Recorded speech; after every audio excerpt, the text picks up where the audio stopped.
Even though the PlayStation Portal probably was one of the most hated devices at launch, it got slated online, it continues to climb the mountain of success, and in the USA, it has just reached the highest attach rate yet. So we've got this tweet on Blue Sky from Matt Piscatella, and he's the senior analyst over at Circana, and they provide all this really good, useful, legit retail tracking data.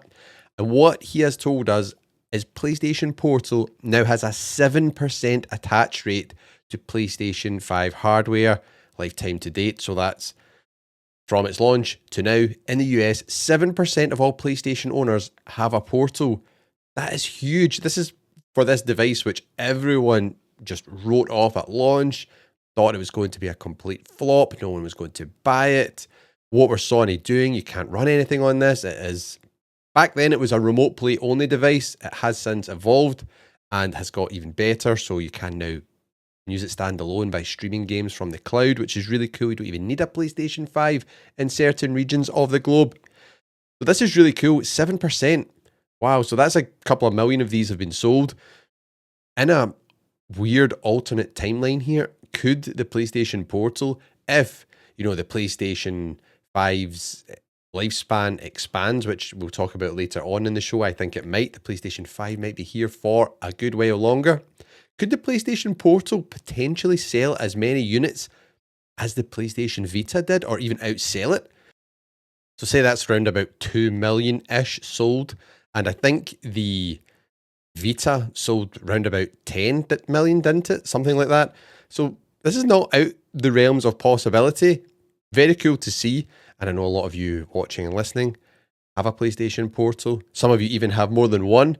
So this is good numbers for Sony. And it indicates, I think, that the Portal has been a success. I do think it was a bit of a test and an experiment for them launching this device. It did seem kind of bizarre and out of left field, but it has worked. And I think this then reinforces, yes, Portal has been successful. I think they will do a Portal Pro or a Portal Edge, which might have, a better screen, some back paddles, some, changeable thumbsticks, stuff like that. That might come in the future. And also a standalone dedicated PlayStation handheld, which we've heard is supposedly the plan for the PlayStation 6.